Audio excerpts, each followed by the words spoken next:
Sepasang suami istri telah merintis sebuah usaha warung nasi. Warung nasi tersebut terletak di pinggir jalan raya Pantura. Tempatnya pun sangat strategis yang memungkinkan menarik perhatian banyak pelanggan yang lewat. Setiap hari mereka membuka warung hingga malam hari, melayani berbagai pengunjung yang singgah untuk makan ataupun sekedar beristirahat. Malam itu, ketika hampir pukul 1:30 malam, Bu Marni kala itu merasa sangat lelah dan kemudian memutuskan untuk pulang lebih awal. Sedangkan suaminya yang bernama Pak Joko tetap tinggal di warung karena masih ada beberapa orang pembeli yang masih makan. Mereka hidup sederhana dengan satu anak laki-laki yang bernama Tio yang saat itu tengah duduk di bangku kelas 1 SMP. Tio sendiri sering membantu di warung ketika hari libur atau ketika pekerjaannya di rumah telah usai. Biasanya mereka menutup warung sekitar pukul 12 malam, tetapi jika ramai, warung bisa tetap buka hingga dini hari. Walaupun hidup sederhana, keluarga kecil ini selalu merasa cukup dengan apa yang mereka miliki, menjalani kehidupan dengan syukur tanpa kekurangan maupun berlebih. Setelah sampai di rumah, Bu Marni pun segera membersihkan diri sebelum beristirahat. Sedangkan Tio kala itu sudah tidur lebih awal karena esok harus berangkat ke sekolah pagi-pagi. Sedangkan di warung, Pak Joko kala itu menyelesaikan pekerjaannya hingga warung benar-benar sepi. Ketika waktu telah menunjukkan 2:30 dini hari, akhirnya Pak Joko pun kala itu menutup warung dan kemudian bergegas untuk pulang. Setibanya di rumah, Pak Joko pun langsung mencuci muka dan mencuci kaki sebelum menyusul istrinya untuk tidur. Keesokan paginya, Bu Marni pun kala itu terbangun lebih awal dari biasanya. Dan dia pun harus pergi ke pasar untuk membeli bahan makanan dan juga minuman yang akan dijual di warung nanti. Dia merasa tidak enak untuk membangunkan suaminya yang masih terlihat lelah akibat bekerja hingga larut malam. Biasanya Pak Joko menemani istrinya ke pasar, akan tetapi kali ini Bu Marni pun memutuskan untuk pergi ke pasar hanya seorang diri. Setibanya di pasar, Bu Marni pun dengan cepat langsung menyelesaikan belanjaannya, memastikan semua kebutuhan untuk di warung sudah terpenuhi lalu kembali pulang ke rumah. Ketika tiba di rumah, Bu Marni pun melihat Joko sudah bangun dan sedang bersiap-siap untuk berangkat ke sekolah. Tanpa membuang waktu, Bu Marni pun langsung segera memasak sarapan untuk keluarganya itu. Sedangkan Pak Joko masih tertidur dengan lelap karena biasanya dia pun baru bangun di sekitar pukul 9 pagi. Pagi hari digunakan untuk istirahat dan juga persiapan sebelum mereka kembali membuka warung di sore hari. Setelah selesai sarapan, Tio pun kemudian berpamitan dan langsung berangkat ke sekolah meninggalkan rumah yang mulai sibuk dengan aktivitas sehari-hari mereka. Hari-hari pun berlalu dengan rutinitas yang sama hingga suatu ketika ada sebuah perbaikan jalan di depan warung mereka yang terletak di jalan raya Pantura. Perbaikan ini membuat akses kendaraan dialihkan ke jalan lain sehingga warung yang biasanya ramai kala itu mulai sepi sehingga pelanggan yang sebelumnya sering mampir untuk makan ataupun sekedar istirahat kini tidak ada lagi, hanya penduduk sekitar yang sesekali datang untuk membeli makanan. Namun jumlahnya tidak seberapa. Sejak saat itulah, warung mereka sering tutup lebih awal. Terkadang sebelum pukul 9 malam pun mereka harus menutup warung. Suatu malam, setelah mereka menutup warung lebih awal dari biasanya, Pak Joko dan juga Bu Marni pun tengah duduk di depan TV mencoba untuk bersantai. Akan tetapi, kekhawatiran tak bisa mereka hindari dan Bu Marni pun mulai mengeluh tentang sepinya pelanggan karena perbaikan jalan. Dan dia pun merasa bahwa jika kondisi ini terus berlangsung, mereka akan mengalami kerugian besar.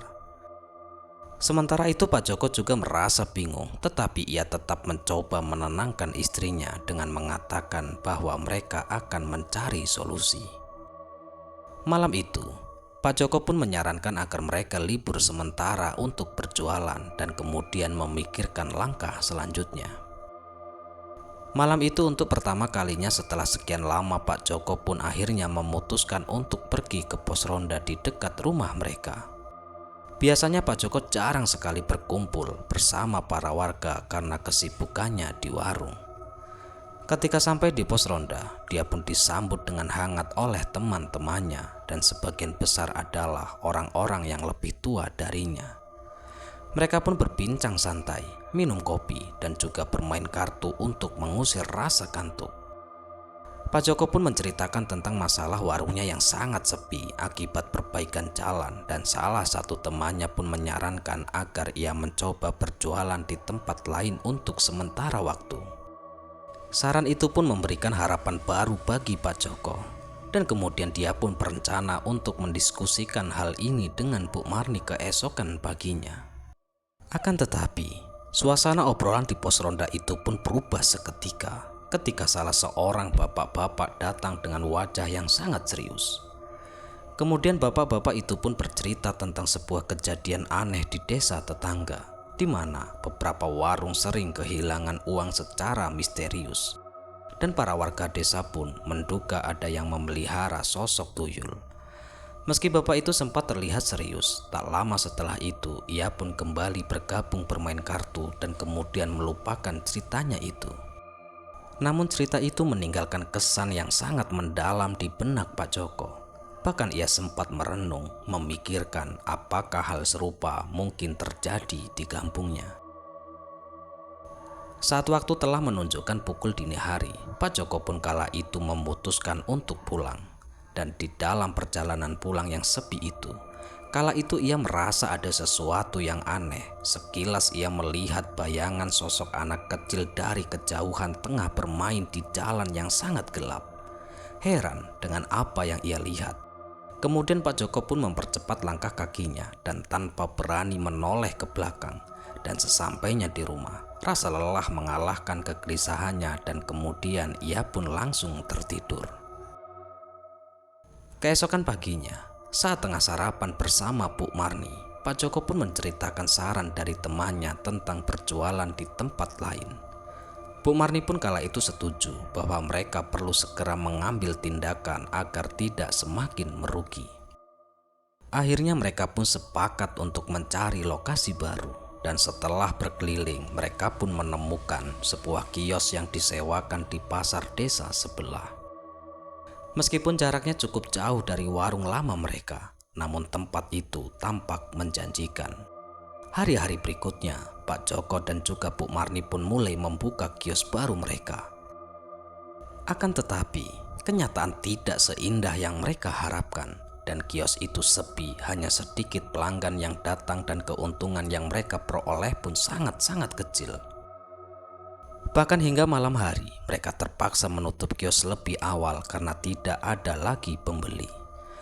Situasi ini pun terus berlangsung dan mereka pun merasa mulai putus asa. Di setiap malam mereka pun pulang dengan perasaan kecewa, merenungkan nasib usaha mereka yang semakin hari semakin merosot.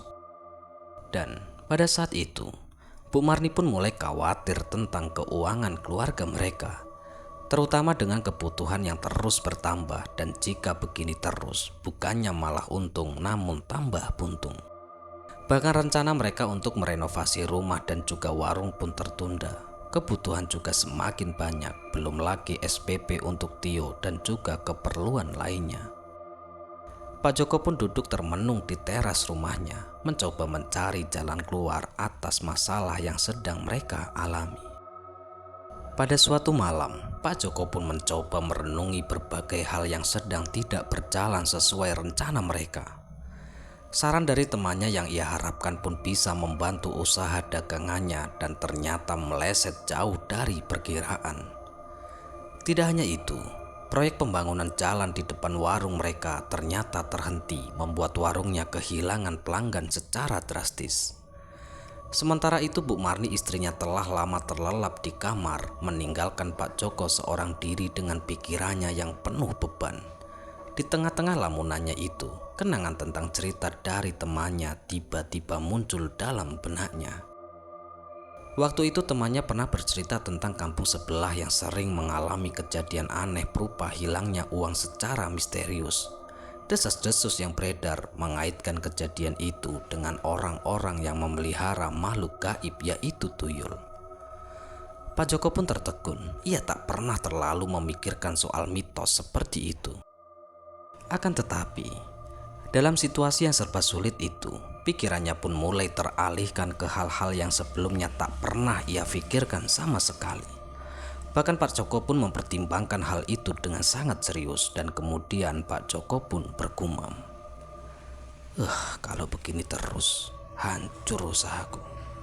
Apa aku perlu pelihara tuyul saja ya?" Pikiran itu terus ada di dalam benaknya, dan dalam benak Pak Joko pun ia membayangkan keuntungan besar yang akan ia dapatkan tanpa perlu bersusah payah. Dalam keputusannya yang penuh keraguan itu, dan dia pun membayangkan cara cepat untuk menyelamatkan usahanya. Di tengah malam itu, Pak Joko pun memutuskan untuk pergi ke pos ronda, berharap bisa mencari informasi lebih lanjut lagi. Di pos ronda kala itu Pak Joko bertemu dengan beberapa pria yang biasa menjaga malam di kampung.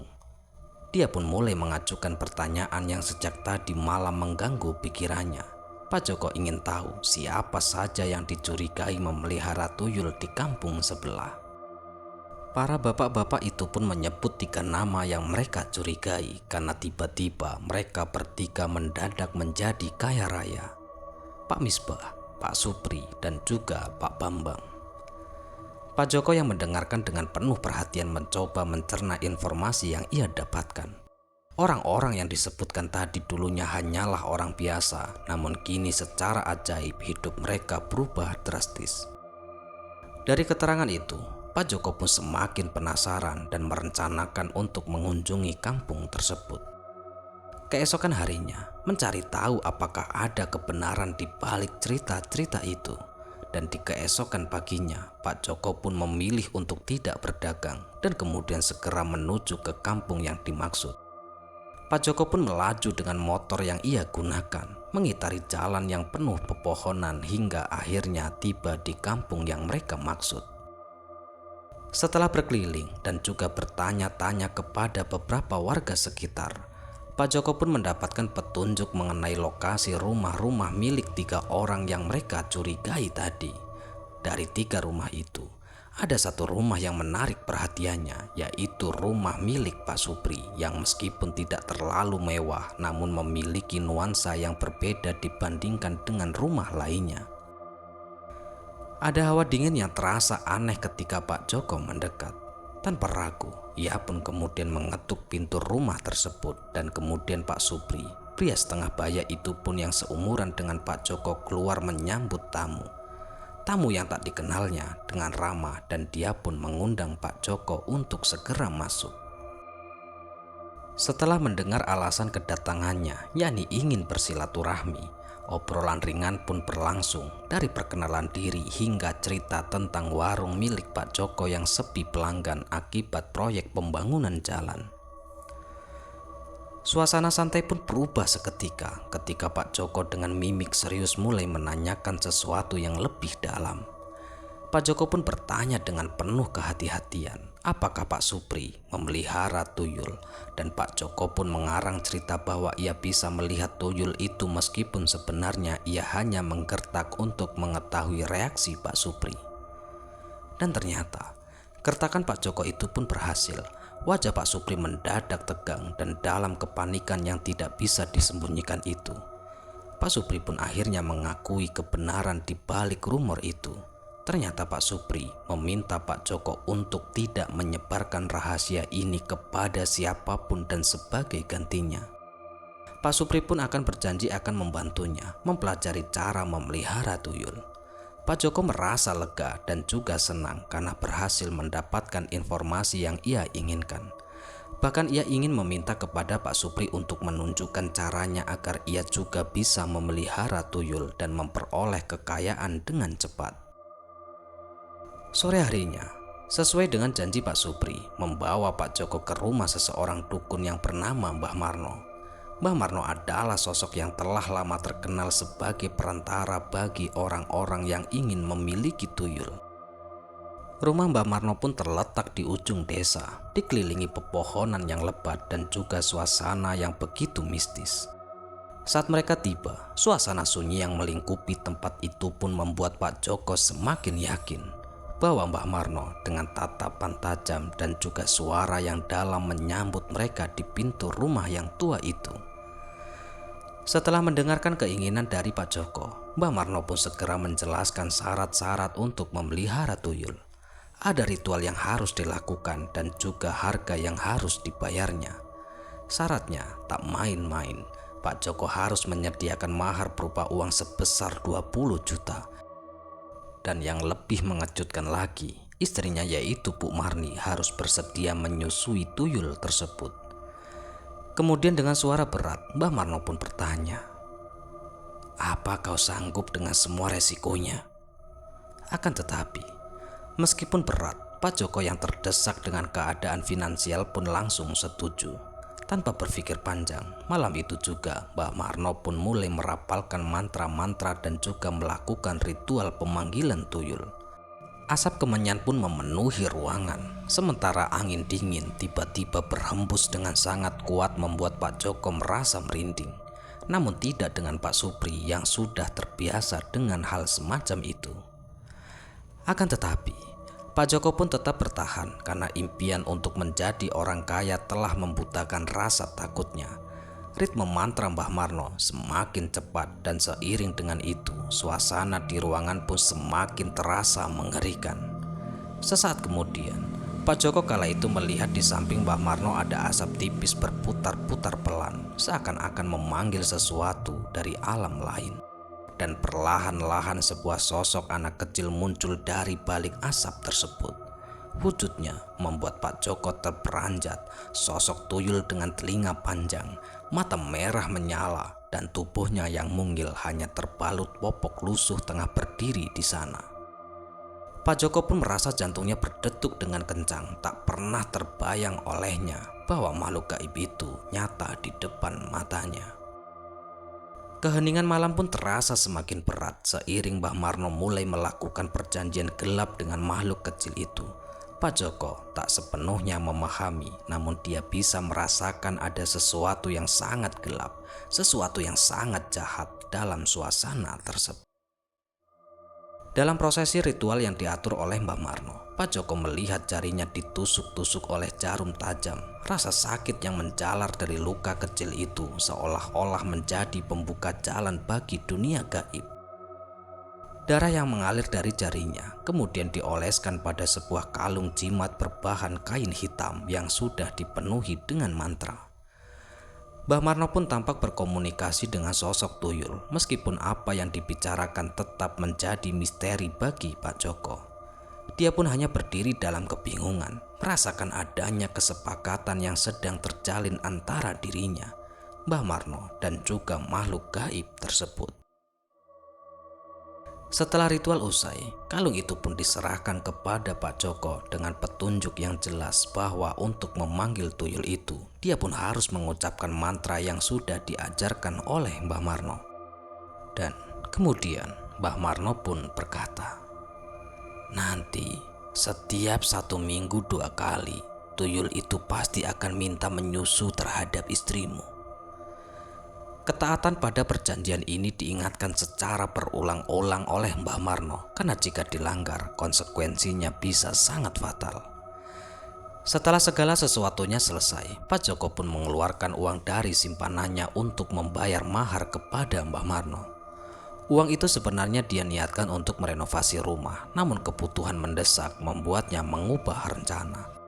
Bahkan sebagian uang tersebut merupakan hasil pinjaman dari Pak Supri yang sudah menemaninya di sepanjang malam. Malam itu Pak Joko pun berjanji suatu hari dia akan melunasi pinjaman itu setelah keberuntungan menghampirinya di hari esok. Sepanjang perjalanan pulang, Pak Joko tak henti-hentinya mengucapkan terima kasih kepada Pak Supri. Dan setelah sampai di rumah Pak Supri, Pak Joko pun langsung berpamitan untuk pulang. Dan ketika fajar menyingsing, Pak Joko baru tiba di rumah dan waktu telah menunjukkan menjelang subuh. dan juga rasa lelah mulai menghantam tubuhnya. Akan tetapi, Bu Marni pun kala itu langsung menanyakan alasan mengapa dia tidak pulang semalam. Dengan tenang, Pak Joko pun kala itu memberikan alasan sederhana bahwa dirinya menginap di rumah temannya. Hari itu pun berlalu seperti biasa, namun di dalam benak Pak Joko, malam yang akan datang adalah awal dari sebuah perjalanan yang gelap dan juga penuh resiko. Pada malam berikutnya, Pak Joko pun bersiap-siap melakukan ritual pertama yang telah ia pelajari dari Mbah Marno. Di dalam gudang yang sengaja ia siapkan untuk tempat ritual, Pak Joko pun mulai merapalkan mantra-mantra di hadapan kemenyan yang sudah dinyalakan.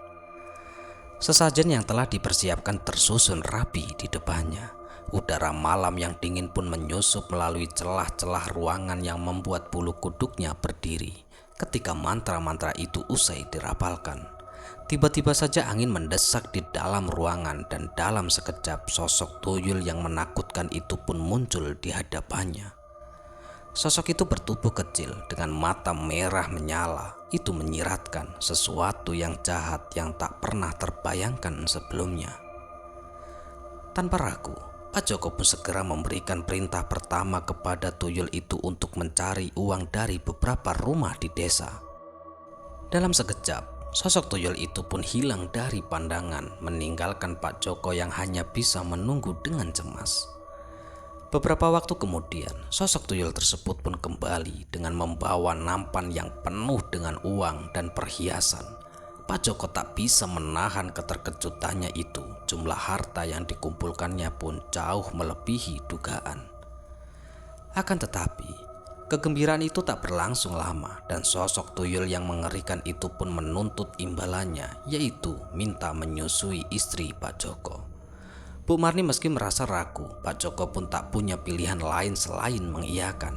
Dengan cepat tuyul itu langsung mendekati kamar Bu Marni yang sedang tertidur pulas, tanpa menyadari apa yang akan terjadi.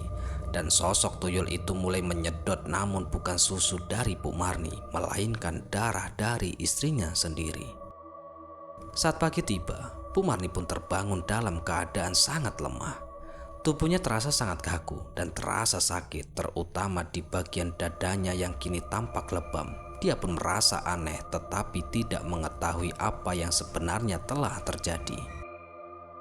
Kondisi Bu Marni yang semakin lemah membuat Pak Joko semakin gelisah dan dia pun berusaha menyembunyikan kebenaran dari istrinya. Dengan berpura-pura peduli, dia pun membelikan obat penambah darah dan membelikan sate kambing, berharap Bu Marni tidak menyadari bahwa sumber kelemahannya adalah ritual gaib yang diam-diam dilakukan oleh suaminya sendiri. Pak Joko pun terus menjalankan rutinitasnya, seolah-olah semuanya baik-baik saja. Dagangannya sepi, namun dia selalu mengaku sukses agar Bu Marni tidak merasa curiga. Setiap malam Pak Joko kembali memanggil tuyulnya untuk mencuri lebih banyak uang, sementara tubuh istrinya semakin hari semakin kurus dan juga lemas. Waktu pun terus berlalu dan ritual itu telah dilakukan berulang-ulang kali. Tubuh Bu Marni kini sangat kurus, wajahnya pucat seakan-akan seluruh darahnya telah terkuras habis. Bekas lebam di dadanya semakin parah membuat Bu Marni mulai curiga dan dia pun merasa ada sesuatu yang tidak beres dengan kondisi tubuhnya sendiri. Apalagi suaminya terlihat semakin sibuk dengan ritual yang tidak pernah ia ketahui. Pak Joko di sisi lain terus menutupi kebenaran dengan berbagai alasan meskipun rasa bersalah mulai menghantuinya.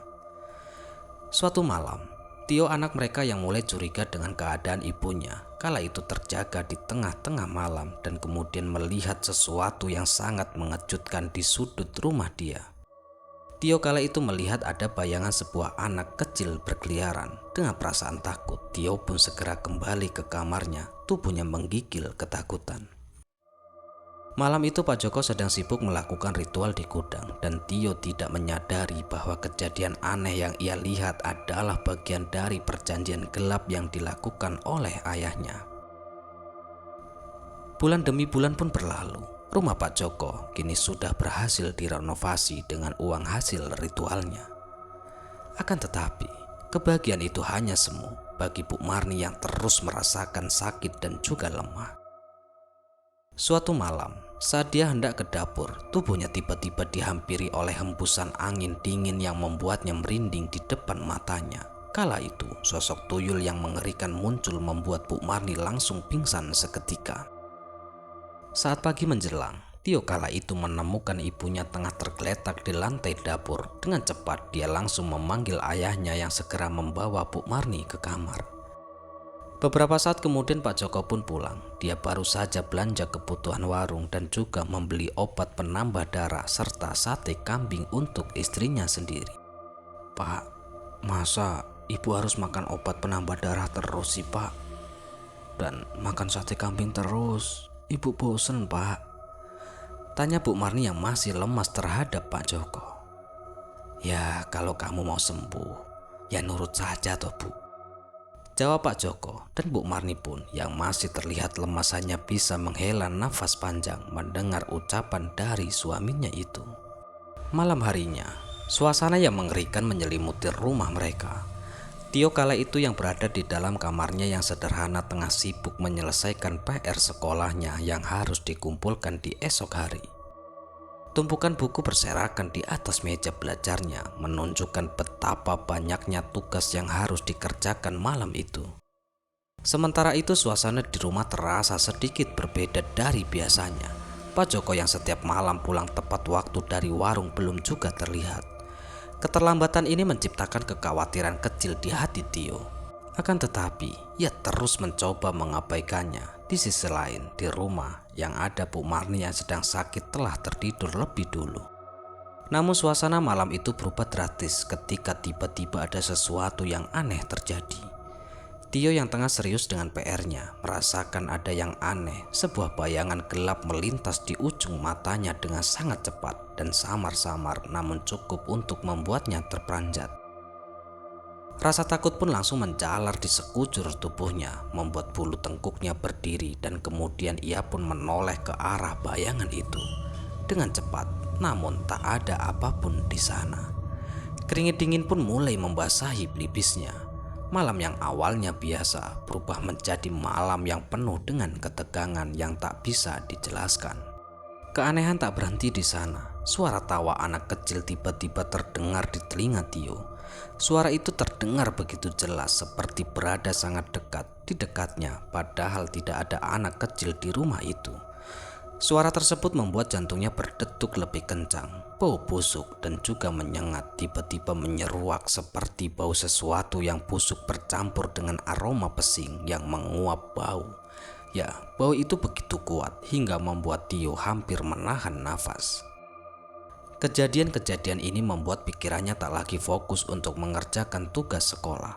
Tio pun merasa seperti ada sesuatu yang mengawasi di setiap gerak-geriknya di kamar itu, sesuatu yang tidak terlihat. Ketegangan pun semakin memuncak saat tiba-tiba miniatur yang ada di atas mejanya pun jatuh dengan sendirinya. Suara benda yang jatuh ke lantai mengagetkan Tio, langsung menoleh dengan cepat melihat miniatur itu telah tergeletak di lantai dengan keadaan pecah berantakan. Hatinya pun berdetak lebih cepat. Rasa takut yang mulai ia coba kendalikan kini mulai mendominasi. Tanpa berpikir panjang, kemudian ia pun langsung berjongkok untuk membereskan pecahan miniatur itu. Tangannya gemetar saat ia mengumpulkan potongan-potongan kecil itu, berusaha untuk tetap tenang meskipun pikirannya kacau. Setelah miniatur itu terkumpul, ia langsung membawa pecahan tersebut ke arah belakang rumah untuk membuangnya ke tempat sampah. Dan setelah selesai membuang, Tio pun kembali berjalan ke arah kamarnya. Akan tetapi, belum usai ia memulihkan keberaniannya, tiba-tiba saja kala itu terdengar sebuah suara ketukan pintu dari arah depan rumah mereka. Suara itu terdengar dengan tegas seperti seseorang yang meminta untuk segera dibukakan pintu. Dengan cepat, Tio pun langsung menuju pintu depan dan saat dibuka ternyata Pak Joko kala itu tengah berdiri di sana dengan wajah lelah. Baru saja ia pulang dari warung nasi mereka. Wajah bapaknya sedikit lega ketika melihat Tio masih terjaga dan tanpa basa-basi Pak Joko pun langsung bertanya tentang keadaan di rumah. Dia pun heran melihat lampu kamar Tio masih menyala di tengah malam-malam seperti ini. Kemudian Tio pun menjelaskan bahwa ia sedang mengerjakan PR meskipun pikirannya masih terganggu oleh kejadian-kejadian aneh yang baru saja dialaminya. Pak Joko yang mendengarkan dengan tenang lalu bertanya tentang keadaan Bu Marni yang sedang sakit. Tio pun menjawab bahwa ibunya sudah tidur sejak sore hari karena kondisinya belum membaik. Keduanya pun berbicara singkat di ruang tamu, membahas kondisi kesehatan Bu Marni, dan Tio yang merasa kasihan melihat ibunya pun terus-terusan sakit menyarankan kepada bapaknya untuk membawa Bu Marni ke dokter. Akan tetapi, Pak Joko kala itu dengan suara yang tenang meyakinkan bahwa semua akan baik-baik saja. Menurutnya, ibunya hanya perlu istirahat dan meminum obat yang sudah dibelikan. Percakapan mereka pun berakhir di situ, namun perasaan aneh masih menggantung di hati Tio. Pak Joko pun perlahan-lahan beranjak menuju ke kamar mandi. Langkahnya terasa berat setelah seharian penuh bekerja. Di dalam kamar mandi, ia membereskan kakinya yang berdebu serta mukanya yang lelah.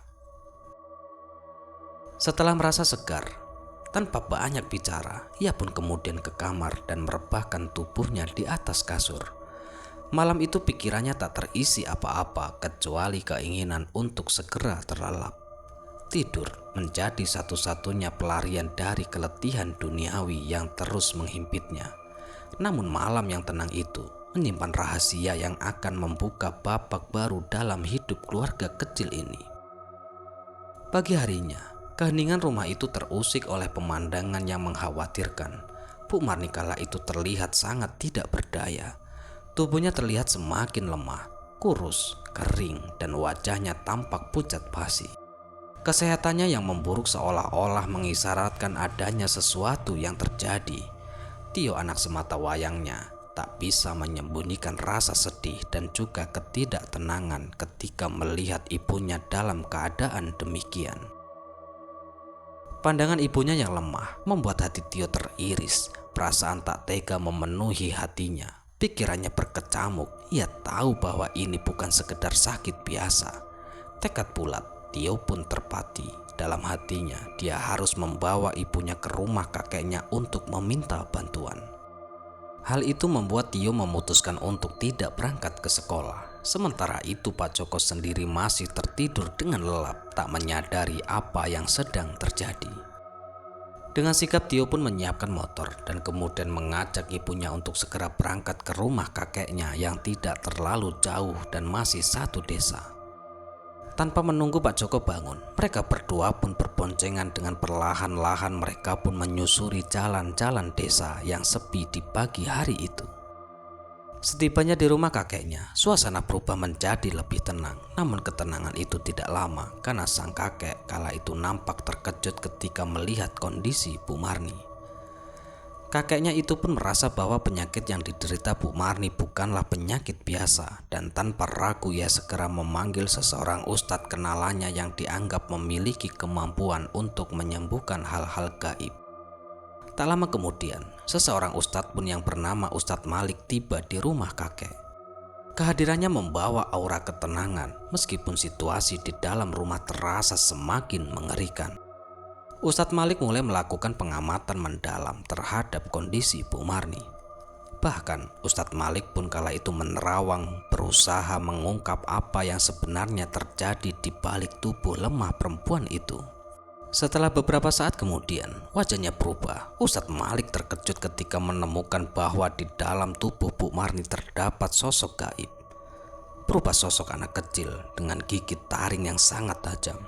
Dan sosok itu ternyata bukan sekedar roh biasa, melainkan makhluk yang selama ini menjadi penyebab penderitaan Bu Marni. Dengan cepat, Ustadz Malik pun segera mengambil tindakan. Ia pun mulai mengusir sosok gaib tersebut dari tubuh Bu Marni. Doa-doa yang ia lantunkan menciptakan pagar gaib yang melindungi tubuh perempuan tua itu. Hembusan angin yang tiba-tiba datang menambah suasana mengerikan di dalam rumah. Tio yang menyaksikan semua itu pun tak bisa menahan rasa takut dan juga merinding. Detik demi detik berlalu dan akhirnya setelah Ustadz Malik melakukan semedi dan juga melantunkan doa-doa yang sangat kuat, Kondisi Bu Marni pun perlahan-lahan mulai membaik. Namun meskipun ia telah terbebas dari makhluk gaib tersebut, tubuhnya masih terasa lemah. Setelah beberapa saat kemudian, Ustadz Malik pun memberikan air putih yang telah didoakan kepada Bu Marni untuk diminum.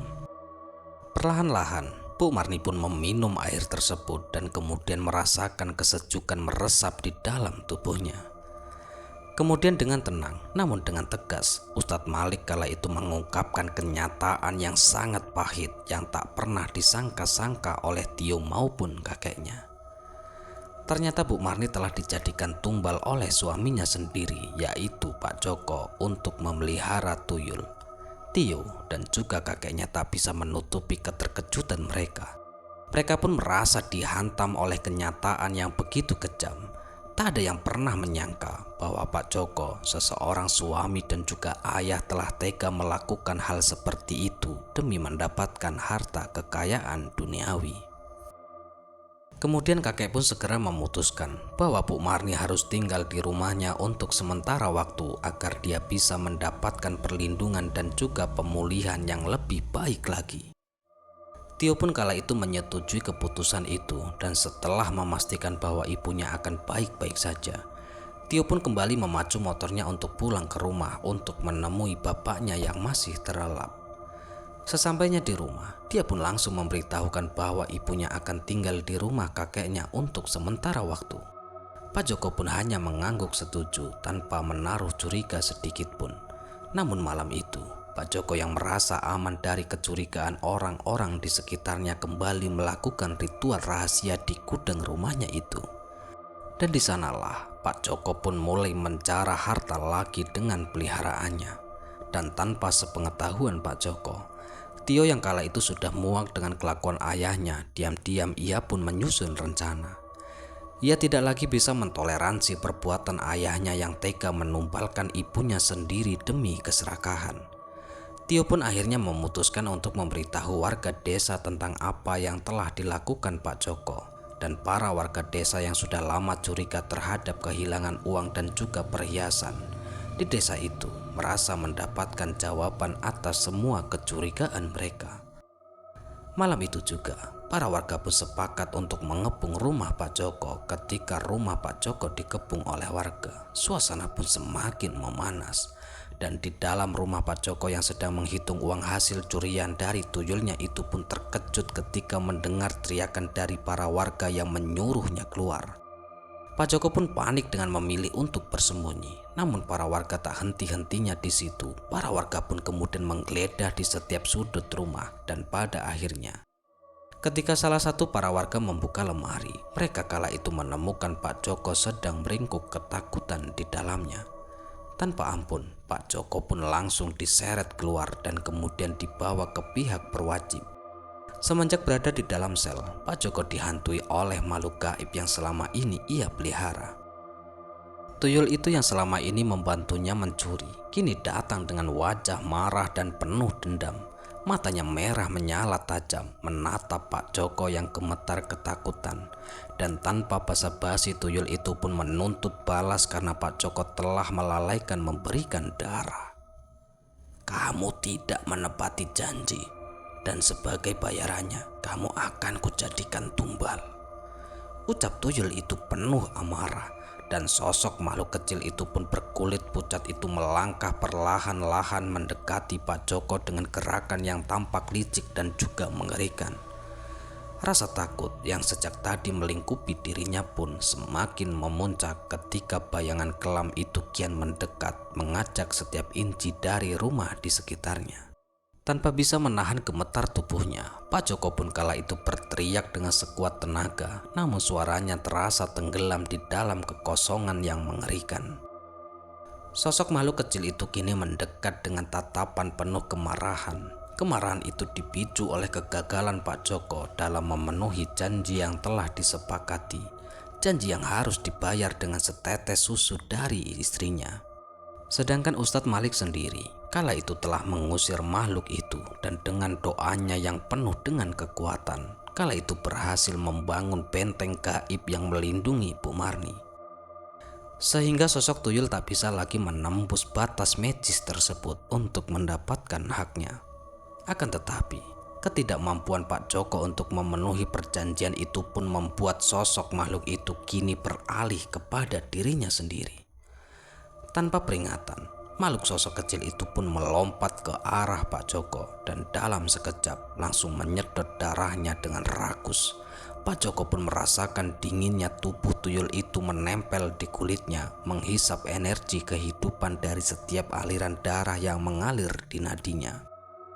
Seiring dengan darah yang terus terkuras dan pada akhirnya darah Pak Joko pun perlahan-lahan menghilang dan tubuh Pak Joko pun kala itu jatuh terkulai. Ketakutan bercampur dengan rasa lemas yang tak tertahankan lagi, hingga akhirnya dia pun pingsan tergeletak tanpa daya di atas lantai. Keesokan harinya, penjaga sel yang bertugas melakukan rutinitasnya kala itu menemukan tubuh Pak Joko yang tergeletak lemah. Tubuh itu telah kurus kering, seolah-olah darah di dalam tubuhnya telah habis disedot. Kulitnya pun tampak pucat pasi dan kondisinya begitu mengerikan sehingga membuat sang penjaga terkejut. Tanpa menunda waktu lagi, Pak Joko pun segera dilarikan ke rumah sakit, namun takdir berkata lain. Rupanya tak memberikan kesempatan bagi Pak Joko untuk bertahan hidup. Belum genap sehari setelah tiba di rumah sakit, nyawa Pak Joko pun akhirnya melayang.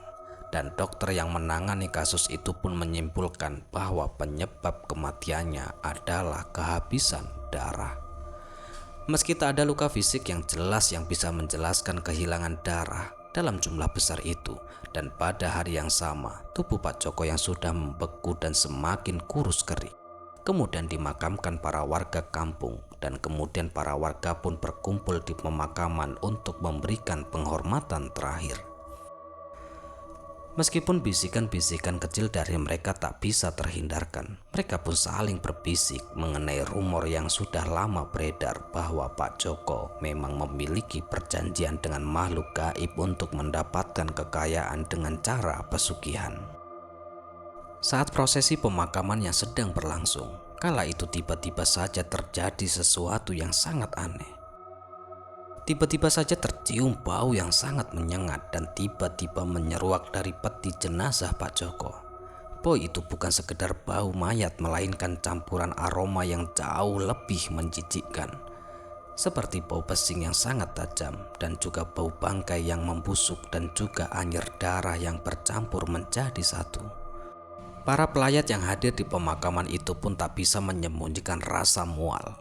Mereka banyak yang menutup hidung, namun tak sedikit yang mulai bergumam bahwa bau tersebut adalah tanda dari kutukan akibat kesepakatan gaib yang dilanggar oleh Pak Joko.